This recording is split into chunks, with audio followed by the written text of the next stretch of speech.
అన్న అందరికీ నమస్కారాలు.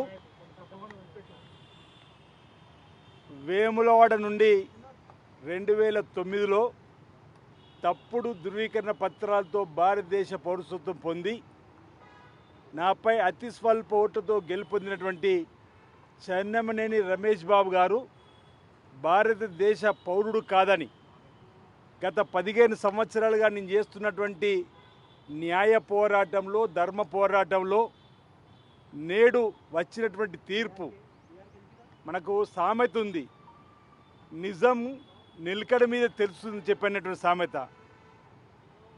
అబద్ధము ప్రచారం నిజం నిద్ర లేచే లోపలికి అబద్ధం ఊరు దాటి వెళ్ళిపోతుందని చెప్పినటువంటి ప్రచారం ఏతుందో అది ఈ కేసులో మనకు స్పష్టంగా కనిపిస్తుంది. నేను మొదటి నుంచి చెప్తున్నా, రమేష్ చెన్నమనేని గారు లా మేకర్ కావడానికి లా బ్రేక్ చేసి వచ్చిండు, భారతదేశ చట్టాన్ని ఉల్లంఘించిండు. సిటిజన్షిప్ యాక్ట్ 1955(1)(f) ప్రకారము 1 సంవత్సరం కాలం పాటు ఈ దేశంలో నివసించిన తదుపరే దరఖాస్తు పెట్టుకోవడానికి అర్హుడని చెప్పి చట్టం చెబితే రమేష్ చెన్నమనేని గారు ఆ చట్టాన్ని ఉల్లంఘిస్తూ ఆయన పెట్టినటువంటి దరఖాస్తు ఫారం ఏదైతే 31/8 అతను పెట్టినటువంటి డేటు 31/3/2008 నాడు కేంద్ర హోంశాఖకు కరీంనగర్ జిల్లా కలెక్టర్ గారు దరఖాస్తు పెట్టుకున్నప్పుడు ఈ సెక్షన్ ప్రకారం 1 సంవత్సరం కాలం పాటు ఉన్నా అని చెప్పని, దాని ఆధారంగా ఆయనకు ఫిబ్రవరి 3, 2009 భారతదేశ పౌరసత్వం వచ్చింది. ఆ భారతదేశ పౌరసత్వం వచ్చిన తర్వాత ఓటర్ లిస్టులో పేరు నమోదు చేసుకునేటప్పుడు ఆర్డీఓ స్థాయి అధికారి అతని పేరు నమోదు చేయవలసి ఉన్నా అతను అసిస్టెంట్ ఎలక్టరల్ ఆఫీసర్ ద్వారానే ఓటర్లో కూడా ఆధారబాధగా పేరు చేర్చుకొని నాపై 2009లో తెలుగుదేశం పార్టీ నుంచి పోటీసి 18 ఓట్లతో గెలిచిన తర్వాత నేను విచారణ ఛాలెంజ్ చేసినప్పుడు జరిగిన విచారణలో ఆయన కేవలం 96 రోజులు ఉండని తేలింది. కేవలం 96 రోజులు ఉండని తేలింది. ఈరోజు కేంద్ర హోంశాఖలో పిటిషన్ వేయడం కాకుండా నాపై గెలుపొందినటువంటి రమేష్ చెన్నన్ పైన ఈపీ కూడా హైకోర్టులో దాఖలు చేయడం జరిగింది. ఆ ఈపీని తప్పించుకోవడానికి తెలంగాణ ఉద్యమం పేరిట రాజీనామా చేసి 2010 ఎన్నికల్లో గెలుపొందిన తర్వాత కూడా మళ్ళీ ఈపీ 2010 వేస్తే 2010లో ఉమ్మడి ఆంధ్రప్రదేశ్ రమేష్ చెన్నమనేని గారి భారతదేశ పౌరసత్వం రద్దు చేస్తూ తప్పుడు పద్ధతుల్లో వీళ్ళు భారతదేశ పౌరసత్వం పొందినని చెబుతూ ఓటర్ లిస్టులో పేరు కూడా అక్రమంగా చేర్చుకుని చెప్పండి ఓటర్ లిస్టు పేరు తొలగిస్తూ ఆయన ఎమ్మెల్యే పదవిని రద్దు చేశారు. అంటే భారతదేశ పౌరులు రద్దు చేశారు, ఎమ్మెల్యే పదవి రద్దు చేసి ఆయన పేరును ఓటర్ లిస్టు తొలగించారు.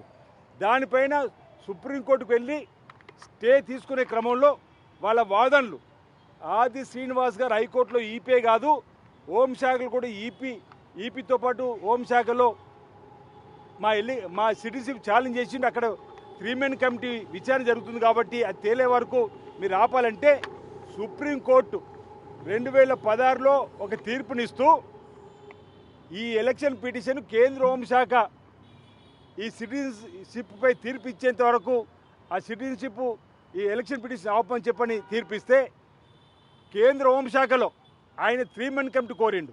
ఒకవేళ ఏదైనా దేశ పౌరసత్వం తప్పుడు పద్ధతిలో పొందితే 3 మెన్ కమిటీ వేయమని కోరవచ్చు. అతను 3 మెన్ కమిటీ కావాలంటే 3 మెన్ కమిటీ కూడా సుదీర్ఘంగా విచారణ జరిపి కేంద్ర హోంశాఖ ఎస్కే టాండన్ అని రిటైర్డ్ జడ్జి గారితో 3 మెన్ కమిటీ వేస్తే ఆ 3 మెన్ కమిటీ కూడా సుదీర్ఘంగా విచారణ జరిపి ఇతను తప్పటి పద్ధతుల్లో భారతదేశ పౌరసత్వం పొందిండు, ఇతనిపై మీరు విచారణ జరపచ్చు అని చెప్పించింది. ఆ తదుపరి హోంశాఖలో నేను చేస్తున్న పోరాటం పైన బాగా గుర్తు నాకు. ఆగస్టు 31, 2016న రమేష్ చెన్నమనేని భారతదేశ పౌరసత్వం రద్దు చేసింది. దాన్ని రద్దు చేసే క్రమంలో పూర్వపరాలు రాయకపోవడం వల్ల అతను అదే హోంశాఖలో రివిజన్ పిటిషన్ వేసుకుంటే మళ్ళీ అదే సంవత్సరం డిసెంబర్ 17వ తేదీన బాగా గుర్తు తేదీ ఒక డేట్ అటు ఇటు ఉంటే ఆ రోజు రెండోసారి కూడా రమేష్ చెన్నమనేని భారతదేశ పౌరసత్వం రద్దు చేశారు.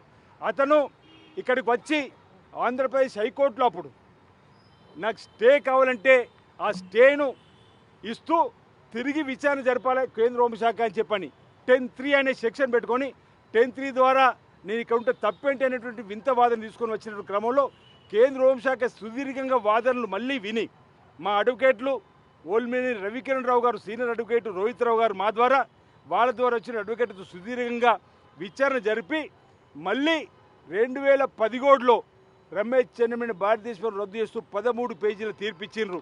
ఆ దానిపైన మళ్ళీ ఉమ్మడి ఆంధ్రప్రదేశ్ తెలంగాణ అప్పుడే విడిపోతున్న హైకోర్టులలో వచ్చి ఇప్పటికే అతని వాదన అదే ఇంతకుముందు ఒక మాట చెప్పిన తప్పుడు ధృవీకరణ పత్రాలతో రమేష్ చెన్నమనేని భారతదేశ పౌరసత్వం పొందుడే కాకుండా అంటే ఫ్రాడ్ చేసి ఇక్కడ హైకోర్టును కూడా ఫ్రాడ్ చేసే విధంగా నేను ఇప్పటికే జర్మనీ పౌరసత్వం వదులుకున్నా, మీరు ఇప్పుడు ఇప్పటికే నేను జర్మనీ పౌరసత్వం వదులుకున్నా, ఇప్పుడు మీరు భారతదేశ పౌరసత్వాన్ని తీసివేస్తే నీ ఎక్కడ ఎలా బతకాలి, నీ స్టేట్ లైస్ అవుతుందని చెప్పనే ఒకే ఒక కారణంతో స్టే కావాలని కోరితే కోర్టు ఆ రోజు ఈయన స్టేట్ లెస్ అవుతుంది కదని చెప్పిన ఆలోచనతోని స్టే ఇచ్చేటప్పుడు మా అడ్వకేట్లు గట్టిగా ఓల్మేన్ రవికిరణ్ రావు గారు, ఓల్మేన్ రోహిత్ రావు గారు లేదు అతనికి జర్మనీ సిటిజన్షిప్ ఉంది, జర్మనీ పాస్పోర్ట్ పైన ట్రావెల్ చేస్తుండు అని అంటే అప్పుడు హైకోర్టు కేంద్ర హోంశాఖను మళ్ళీ ఇతనికి ఏ పాస్పోర్ట్ ఉందో చెప్పాలని చెప్పని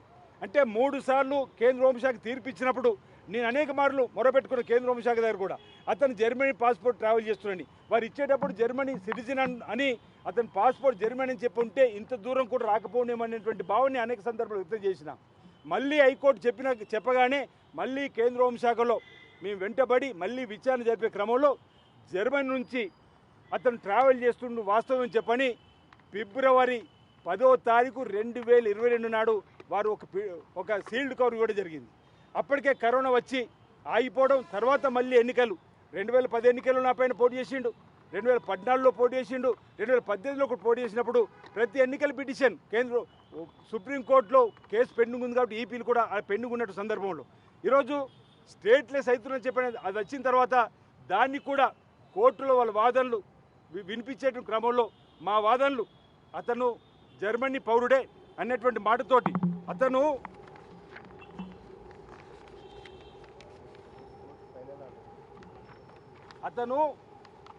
ట్రావెల్ చేసిన డాక్యుమెంట్ వివరాలు కూడా చెప్తున్నాం. 45 సార్లు ఓవైపు నేను ముమ్మాటికి భారతీయుని అంటాడు కానీ ముమ్మాటికి జర్మన్ పాస్పోర్ట్కి ప్రయాణం చేస్తాడు. 45 సార్లు ఆయన ప్రయాణం చేసినటువంటి డాక్యుమెంట్ వివరాలు, ఈ వివరాలన్నింటినీ కూడా కేంద్ర హోంశాఖ గౌరవ ఉన్నత న్యాయస్థానానికి ఇస్తే 45 సార్లు ఆయన ప్రయాణం చేసినటువంటి డాక్యుమెంట్లు కూడా ఒకసారి మీరు చూడమని కోరుతూ నేను ఒకటి ఇప్పుడు లా బ్రేక్ చేస్తూ ఇవన్నీ మీకు అవన్నీ ఇస్తా. ఇక్కడ ఒక అంశాన్ని గమనించమని కోరుతున్నా. మన లాను బ్రేక్ చేస్తూ లా మేకర్గా కావడానికి అని చేసినటువంటి ప్రయత్నంలో భాగంగా 2009లో ఆయన ఇక్కడ ఎమ్మెల్యేగా భారతీయుని చెప్పని గెలిచిండు కానీ ఓవైపు ఆయన ఓసీఐ కార్డును కూడా కలిగి ఉన్నాడు. ఓసీఐ కార్డు హోల్డర్కు మన భారతదేశంలో ఓటు కూడా వేయడానికి అనర్హుడని చట్టం చెప్తుంది. అలాంటి ఓసీఐ కార్డు హోల్డర్గా ఇది ఓసీఐ కార్డు వారి ఓసీఐ కార్డు ఇది కూడా మీకు చదివి వినిపిస్తా. అంటే మా వేములవాడ ప్రజల్ని కాదు తెలంగాణ ప్రజలు భారతదేశ ప్రభుత్వం మోసం చేసిండు. ఇతను 18 సెప్టెంబర్ 2019 భారతదేశ పౌరసత్వం పొందిండు. 2019లో జర్మనీలోని ఇండియన్ ఎంబసీలో ఆయన ఒక దరఖాస్తు పెట్టుకున్నాడు. ఓసీఐ కార్డును నాకు పొడిగించమని 10 సంవత్సరాలకు. అందులో కాలం అడుగుతుంది మీరు ఏం చేస్తారంటే రిటైర్డ్ ప్రొఫెసర్, ఇక్కడనేమో ఎమ్మెల్యే అంటాడు, అక్కడ రిటైర్డ్ ప్రొఫెసర్ అంటాడు. ప్రస్తుతం ఇది ఏ దేశం అంటే 10వ కాలం దయచేసి చూడండి, వీలైతే ప్రజలు చూపించండి. 10వ కాలంలో మీది ప్రస్తుతం ఏ దేశం అంటే ఏమని రాయాలి, ఇండియా అని రాయాలి. కానీ ఇక్కడ ఏం రాసిండు, జర్మనీ అని రాసిండు. ఇంతమంది పూర్వపు మీ దేశం ఏందని ఇక్కడ ప్రివేస్ నేషనాలిటీ అని కూడా ఉంది. ఇక్కడ దయచేసి మా ఆవేదన ప్రజల ద్వారా మీ ద్వారా వినిపోయండి. 10వ కాలం ప్రెసిడెంట్ నేషనల్ అంటే జర్మనీ రాసుకున్నాడు. ఎన్నడు 2019 ప్రివేస్ నేషనాలిటీ ఆఫ్ అప్లికెంట్ మీది ఎప్పుడు ఇంతకుముందు ఏ దేశం అంటే ఇండియా అని రాసుకున్నాడు. గతంలో నా దేశం ఇండియా అంటాడు, ప్రస్తుతం నా దేశం జర్మనీ అంటాడు. కానీ ఇక్కడికి వచ్చి మాత్రం కోర్టును తప్పుదో పట్టించే విధంగా ఏదైతే చేసినటువంటిది ఈయన పాస్పోర్ట్ నెంబర్ కూడా జర్మన్ది, కింద ఉన్న కాలంలో పాస్పోర్ట్ నెంబర్ కూడా జర్మన్ది. ఈ విధంగా ఆయనే దరఖాస్తు పెట్టుకునే నాడేమో మన భారతదేశ ప్రభుత్వాన్ని ఉమ్మడి ఆంధ్రప్రదేశ్ ప్రభుత్వ అధికారులను ఫ్రాడ్లెంట్గా అంటే తప్పుడు సమాచారం ఇచ్చి అప్పుడు భారతదేశ పౌరసత్వం పొందింది. ఇప్పుడు ఆ పౌరసత్వాన్ని కొనసాగించుకునే క్రమంలో కోర్టులను కూడా తప్పుదో పట్టిస్తూ 2009 నుంచి కోర్టులను కూడా తప్పుదో పట్టిస్తూ ఇప్పటి వరకు ఆయన 4 దఫాలుగా నాపై ఎమ్మెల్యేగా గెలుపొంది అనేక అవేళనలు అనేక అవమానాలు నాకు గురి చేస్తూ నేను చేస్తున్న ధర్మ పోరాటం న్యాయ పోరాటం కూడా తప్పటి అంశాన్ని ఈరోజు ఏమని సమాధానం చెప్తావు చైర్మన్ రమేష్ బాబు గారిని అడుగుతున్నా. మచ్చలేని కుటుంబం అని చెప్పని ఆయన అనుచరులు నా పైన నానా యాగి చేస్తూ నన్ను ఇబ్బందులు పెట్టే విధంగా నాపై కేసులు పెట్టి జైలుకు పంపించేటువంటి కార్యక్రమం కూడా చేస్తూ ఈ కేసుల నుంచి నన్ను తప్పించే విధంగా భయాభ్రాంతులు గురి చేసే ప్రయత్నం చేసిన ఏనాడు వాళ్ళ భయాలకు లొంగకుండా సిద్ధాంతపరంగా ధర్మ పోరాటం చేయాలని చెప్పి న్యాయ పోరాటం చేయాలని చెప్పి నేను చేస్తున్న 15 సంవత్సరాల న్యాయ పోరాటానికి నేడు తెలంగాణ ఉన్నత న్యాయస్థానం ఓ చక్కటి తీర్పిచ్చింది. అందుకే నేను అబద్ధం అనే ప్రచారం ఊరు దాటి లోపల నిజం నిద్ర లేచే లోపల అబద్ధం అనే ప్రచారం ప్రారంభమైనట్టుగా ఈ రమేష్ బాబు గారు దానిలో నిజమైంది.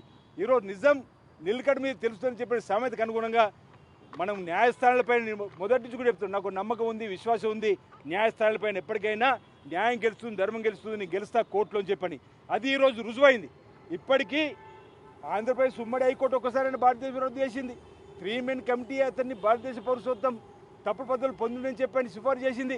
3 సార్లు కేంద్ర హోంశాఖ భారతదేశ పౌరసత్వం రద్దు చేసింది. అయినా 5 సార్లు భారతదేశ పౌరుడు కాదన్నా లేలే నేను ముమ్మాడికి భారతీయుడిని చెప్పని ఆయన పదవిని కాపాడుకోవడానికి పదవి లాలస ఎమ్మెల్యే అనే పదం వాళ్ళ కుటుంబంలో హోదాకు చిహ్నంగా వాడుకొని మా ప్రాంతాన్ని కూడా ఈరోజు వెనుకబాటు కారణమైనటువంటి అతను అనేక సందులోనే ఎందుకో వేములవాడ వెనుకబడ్డదన్న వీళ్ళ పరిపాలన వల్ల మా వేములవాడ వెనుకబడిపోయింది. ఈరోజు ఆయన తప్పుడు ధృవీకరణ పత్రాలతోనే ఈరోజు మీకు అన్నీ కూడా ఆయన చేసినటువంటి ప్రతిదీ ఆయన దరఖాస్తు పెట్టుకున్న నుంచి ఏ విధంగా ఫ్రాడ్ తోటి దేశాన్ని మోసం చేసిండు, మన నియోజకవర్గ ప్రజలు మోసం చేసిండు, ఆంధ్రప్రదేశ్ ఆనాటి ఇప్పుడు ఉమ్మడి తెలంగాణ ప్రజలు మోసం చేసిండు. ఆ విధంగా ఆయన యొక్క ప్రతి అంశం కోర్టును ఏ విధంగా తప్పుదో పట్టించింది కూడా మీకు అన్నీ కూడా హెడ్లైన్స్తోని ఈ 5 లైన్లు కూడా మీ అందరికీ అందిస్తున్నా. దయచేసి మీ ద్వారా ప్రజలందరికీ కూడా ఈ అంశం తేలాలని చెప్పిన సందర్భం చెప్తూ ఈనాడు తీర్పు ఆయనకు చెంప చెల్లుమనేలా వచ్చింది. ఈరోజు తీర్పు అతను నేను ముమ్మాటికి భారతీయుడే నాకు 10-3 కన్సిడర్ చేసి భారతదేశ పౌరుడుగా కొనసాగించేమని వేసిన ఆయన పిటిషన్ని ఈరోజు రాష్ట్ర హైకోర్టు కొట్టివేసింది. మీరు ప్రధానంగా రాష్ట్ర హైకోర్టులో నీ స్టేట్లెస్ అవుతున్నా మీరు భారతదేశ పౌరులు రద్దు చేస్తే ఇప్పటికే జర్మనీ పౌరులు రద్దు చేసుకుని చెప్పిన మాట అబద్ధమని తేలిందని చెప్పని కోర్టు అభిప్రాయపడ్డది. మీరు ఇప్పటికీ జర్మనీ పాస్పోర్ట్ కలిగి ఉన్నారు, జర్మనీ పాస్పోర్ట్ పైన ట్రావెల్ చేస్తున్నారు, మీరు స్టేట్లెస్ కాదు, మీరు జర్మనీలో ఉంటున్నారు కాబట్టి మా భారతదేశ చట్ట ప్రకారం ఇది తప్పని చెప్పని కోర్టు అభిప్రాయపడుతూ ఆయన పిటిషన్ రద్దు చేస్తూ అతను భారతదేశ పౌరుడు కాదనేది నా వాదనకు బలం చేకూరుస్తూ అతనికి 30 లక్షల రూపాయల పెనాల్టీ కూడా వేయడం జరిగింది. ఆ 30 లక్షలలో 5 లక్షలు లీగల్ అథారిటీ సెల్కు హైకోర్టులో ఉన్నటువంటి లీగల్ అథారిటీ సెల్కు ఎన్ని రోజులుగా న్యాయ పోరాటం చేస్తున్నటువంటి పిటిషనర్ ఉన్న నాకు 25 లక్షల రూపాయలు కేటాయించాలని ఇవ్వాలని చెప్పి 4 రోజుల తీర్పు చెప్తూ ఈరోజు కోర్టును తప్పుదో పట్టించినటువంటి ఆయనపైన తగు చర్యలు తీసుకోవాలని చెప్పండి నేను ఇప్పుడున్నటువంటి ప్రభుత్వాన్ని కోరుతా, కేంద్ర హోంశాఖను కూడా కోరుతా. అదేవిధంగా వాళ్ళు ఈ తీర్పును 4 రోజులు ఆపమంటారు. అయితే మేము గట్టిగా పోరాటం చేసినాం. అతను భారతదేశ పౌరత్వం తప్పుడు పద్ధతుల్లో పొందింది కాబట్టి ఇలాంటి వారికి ఎట్టి పరిస్థితుల్లో మళ్ళీ అదనం సమయం ఇవ్వకూడదంటే అది కూడా ఉన్నత న్యాయస్థానం ఒప్పుకోలేదు. ఈనాడు ఈ తీర్పు వల్ల మా ప్రాంత ప్రజలతో నేను అనేక సందర్భాలు చెప్పిన అతను అధర్మంగా భారతదేశ పౌరత్వం పొందిన భారతీయుడు కాదని చెప్పని ఏదైతే చెప్పిందో న్యాయం తేలింది, నిజమైంది. ఈ సందర్భంగా నేను ఈ 15 సంవత్సరాలుగా నేను చేస్తున్న న్యాయ పోరాటంలో ధర్మ పోరాటంలో నాకు సహకరించినటువంటి నా ప్రాంత ప్రజలకు, నా స్నేహితులకు, శ్రేయభిలాషులకు, నా మిత్రులకు, వివిధ రాజకీయ నాయకులకు, ఆనాటి ముఖ్యమంత్రి దివంగత మానేత రాజశేఖర్ గారి నుంచి ఈనాటి ముఖ్యమంత్రి గౌరవ రేవంత్ రెడ్డి వరకు మా జిల్లాకు సంబంధించిన మంత్రులు ఆనాడు రత్నాకరరావు గారు, జీవన్ రెడ్డి గారు, ఇప్పుడు పొన్న ప్రభాకర్ శ్రీధర్ బాబు గారు, ఆనాడు శ్రీపాదరావు గారు గుండ్రి, ఈ విధంగా అనేక మంది ఆనాటి ఎమ్మెల్యేలు, ఎమ్మెల్సీలు, ఎంపీలు, ఈనాటి ఎమ్మెల్సీలు, ఎంపీలు ఈ న్యాయ పోరాటంలో నాకు మద్దతు ఇచ్చిర్రు. ఈ సుదీర్ఘ న్యాయ పోరాటంలో నాకు అండదండలు అందించినట్టు అడ్వకేట్ల బృందాన్ని కూడా పెద్ద రవికిరణ్ రావు గారికి, రోహిత్ రావు గారికి కూడా ప్రత్యేక ధన్యవాదాలు తెలియజేస్తున్నా. ఈపీలో కూడా నాకు చంద్రమోహన్ రెడ్డి అడ్వకేట్ కూడా సహకరించి వారికి కూడా అంటే న్యాయం నేడు గెలిచింది అనేటిది మీరు ఆత్మతృప్తితో చెప్పేటువంటి సందర్భంగా వీళ్ళందరినీ కూడా మీ ద్వారా గుర్తు చేసుకుంటూ చెప్పిన మాట సందర్భంగా తెలియజేస్తా ఉన్నాను. గత 15 సంవత్సరాలుగా నేను చేస్తున్న ఈ ధర్మ పోరాటం న్యాయ పోరాటంలో ఎప్పటికప్పుడు ఆయన తప్పప్పులు నేను చెప్పేటువంటి వాదనలు తెలంగాణ ఉమ్మడి ఆంధ్రప్రదేశ్ కాకుండా దేశవ్యాప్తంగా ఈ వాదనలు ప్రపంచానికి తెలియపే విధంగా ఎలక్ట్రానిక్ మీడియా ప్రింట్ మీడియాకు సంబంధించిన సహచరుల నియోజకవర్గం నుంచి ఇక్కడి వరకు హైదరాబాద్లో ఉన్నటువంటి కోర్టు లేదా గాంధీ భవన్ బీటీ హైదరాబాద్లో న్యాయతో పాటు ఢిల్లీలో విలేకరుల బృందం కూడా నాకు పూర్తి సహాయ సహకారాలు అందించి, ఎందుకంటే ఢిల్లీకి వెళ్ళి హోంశాఖలో జరిపినటువంటి దాన్ని ప్రొసీడింగ్స్ కూడా బయట ప్రపంచం చెప్పడానికి ఎప్పటికప్పుడు బ్రేకింగ్ న్యూస్ల రూపంలో కానీ ఇతరత్ర ప్రింట్ మీడియా ద్వారా కూడా చెప్పినటువంటి మీ అందరికీ కూడా print media electronic media Delhi Hyderabad మా కరీంనగర్ వేములవాడ సిరిసిల్ల అందరికీ పేరు పేరున ప్రత్యేక ధన్యవాదాలు తెలియజేస్తా ఉన్నాను.